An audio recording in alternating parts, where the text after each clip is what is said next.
Jangan lupa subscribe di YouTube channel Metro TV News dan juga nyalakan notifikasinya.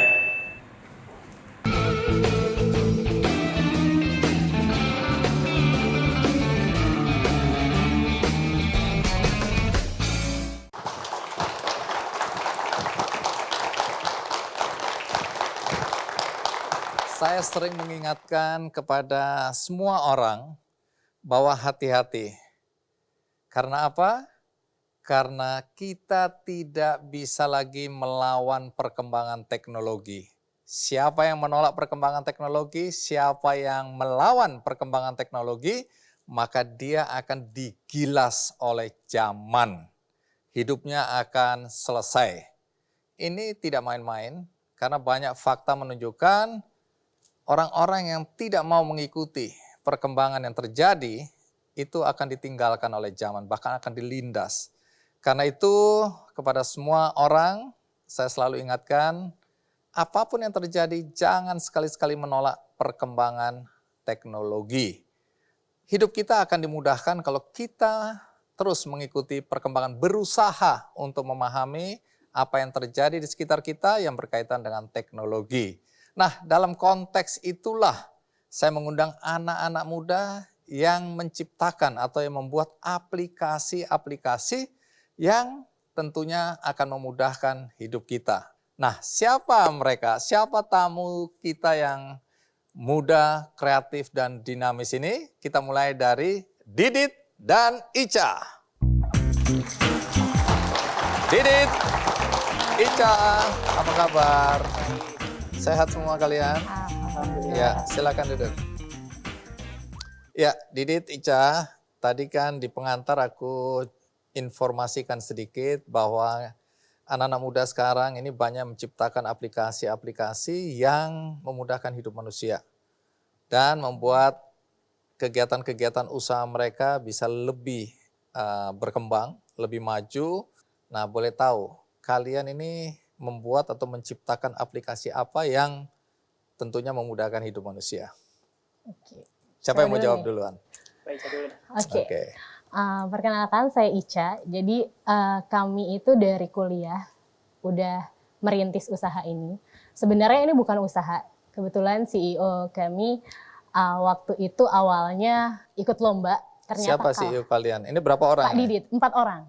4 orang. Awalnya 5 orang. Oh, 5 orang. Terus ini masih kuliah nih ya? Masih kuliah. Ya, masih kuliah. Oke, di bangku kuliah. Di bangku kuliah, awalnya itu adalah lomba, cuma kalah gitu. Jadi kita akhirnya menangis bukan menang, dan ternyata tidak sampai situ aja. Kebetulan waktu itu ada yang namanya Startup Surabaya. Nah, di sana digembleng di mana kalau misalnya kamu tuh ngapain kalau misalnya jadi pekerja, kalau misalnya kamu punya potensi untuk membuka lapangan pekerjaan. Gitu. Jadi dengan produk ini harusnya bisa akhirnya diberanikan dirilah untuk diupload di Google Play.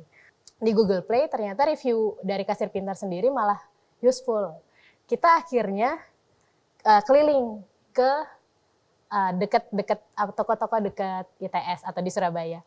Dekat-dekat kampus. Dekat-dekat kampus. Terus ngapain kalian? Namun responnya adalah ternyata enggak, saya bisa mikir sendiri tuh gitu. Oh, jadi kalian menawarkan produk ke tapi toko-toko ternyata kelontong di sekitar itu. Ternyata nggak ada yang tertarik. Nggak ada yang tertarik, malah bilangnya saya bisa pakai otak saya sendiri, saya nggak butuh. Oke. Akhirnya jadi mereka manual lah ya. Manual. Ini kasir pintar itu tadi. Betul, kasir pintar. Nanti jelasin soal kasir pintar, tapi aku lebih tertarik untuk bertanya soal kalian berlima ini. Ini satu jurusan, satu fakultas atau? Saya yang beda sendiri. Oh, yang lain apa? IT. Oh, memang bidangnya. Jadi sebenarnya ada 5 orang. Saya, terus Nuning, Burhan, sama Hanif itu jurusan informatika. Nah, sementara satu ini, Baica itu jurusan statistika. Jadi tujuan pertama itu adalah untuk mengikuti kompetisi aja. Iya, betul. Nah, tapi kemudian kalian melihat bahwa ada 2 yang dibuatkan tadi, aplikasi tryout, terus aplikasi kasir pintar. tapi yang kelihatan bakal jalan tuh kasir pintar. Betul. Tapi begitu diuji di luar kampus, Ternyata. nggak ada yang tertarik. Betul. Nah, terus kenapa nggak bubar aja waktu itu? Kenapa masih nekat, masih mau melanjutkan? Jadi sebenarnya saya yang ngajak mereka ya. Terus gimana sih cara mempercayakan saya ke mereka biar kita bikin perusahaan kayak gitu. Jadi sebenarnya pertama itu bukan kita bikin kasir pintar, kita pengen bikin software house, bikin aplikasi buat BUMN, swasta dan lain-lain. Siapa gitu. aja yang membutuhkan ya? Iya betul.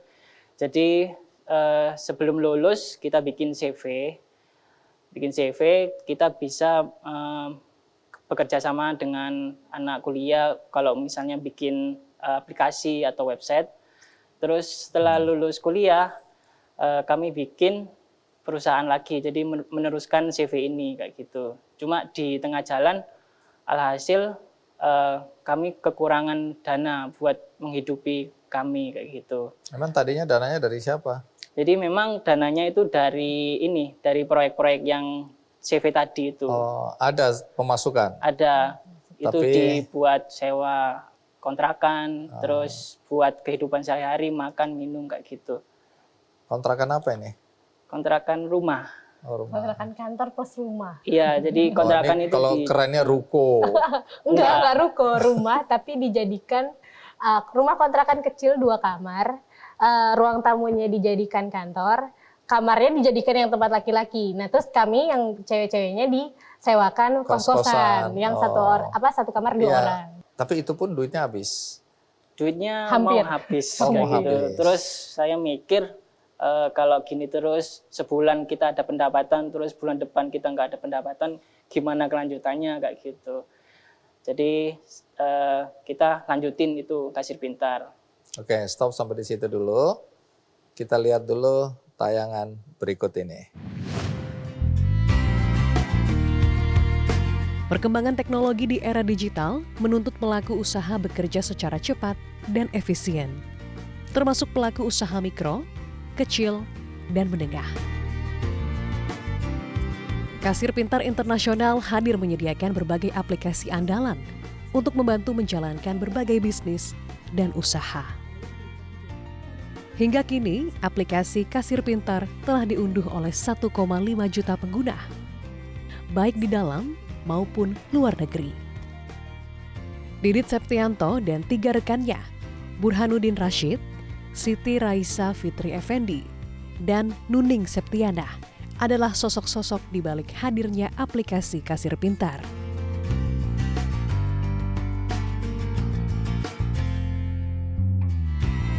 Perlu perjuangan panjang untuk menghadirkan aplikasi Kasir Pintar hingga berkembang seperti sekarang. Namun mereka yakin usaha akan selaras dengan hasil.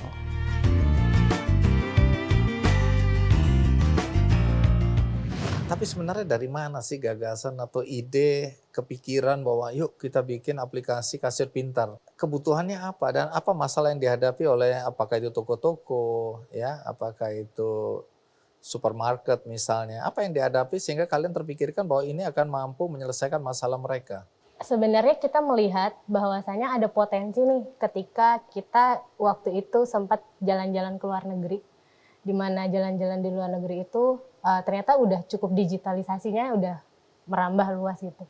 Sedangkan di kampus kami sendiri di daerah kami itu masih minim. Nah, terus kita lihat toko-toko itu kan dia selalu melakukan transaksi dan kita akhirnya dari lomba itu kita pengen tanya nih, apa sih sebenarnya yang butuh kita support buat membantu mereka gitu. Dan mereka sering bilang ke kami bahwasanya stoknya yang kita nggak tahu stoknya, atau kami nggak tahu sebenarnya uang kami ini tuh berapa sih untungnya, berapa sih kebutuhannya kita tuh dalam modalnya kita tuh dalam satu hari tuh berapa. Jadi misalnya. antara uang keluarga sama uang usaha campur aduk gitu ya. Oke. Jadi banyak data yang mereka tidak bisa dapatkan dalam dan presisinya nggak ada itu ya. Stoknya berapa, duitnya ini yang mana, untungnya berapa dan seterusnya.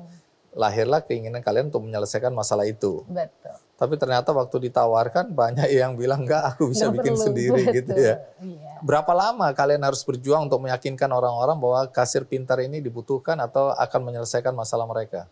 Kalau berapa lamanya sebenarnya kita sempat down dari sana, tapi ternyata emang nggak bisa kita melihat dari satu lokasi aja gitu. Jadi kami akhirnya ngerasa ini menjadi suatu potensi ketika kita mendapatkan masukan-masukan dari review Google malah. Jadi tanpa kita perlu datang ke satu-satu toko, kita lihat review Google, kita hubungi mereka, kita hubungi satu-satu dari mereka kebutuhannya apa. Bahkan mereka akhirnya ada yang support ke kita, ngasih uang ke kita, udah ini saya kasih uangnya gitu. Tapi kita tolak bilang, kita nggak butuh uangnya, tapi kita butuh masukannya. Akhirnya mereka banyak memberikan masukan dan itu menjadi andalan kami lah untuk membuat kasir pintar ini jauh lebih dibutuhkan oleh. Jadi kapan dianggap cukup sempurna untuk ditawarkan? Kurang lebih developmentnya berapa ya? Sampai 2019 kita akhirnya meluncurkan aplikasi kasir pintar premium yang pro.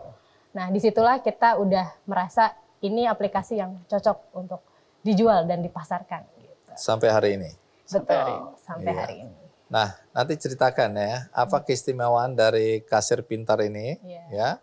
Kemudian siapa saja yang saat ini menggunakannya. Tadi sudah dilihat 1,5 juta orang atau pengguna ya. Nanti kalian juga jelaskan apa yang ingin kalian kembangkan dari kasir pintar ini, sehingga nanti manfaat yang didapat oleh siapapun yang menggunakan ini akan jauh lebih banyak. Tapi sekarang kita rehat sejenak, ikuti terus Ki Candy.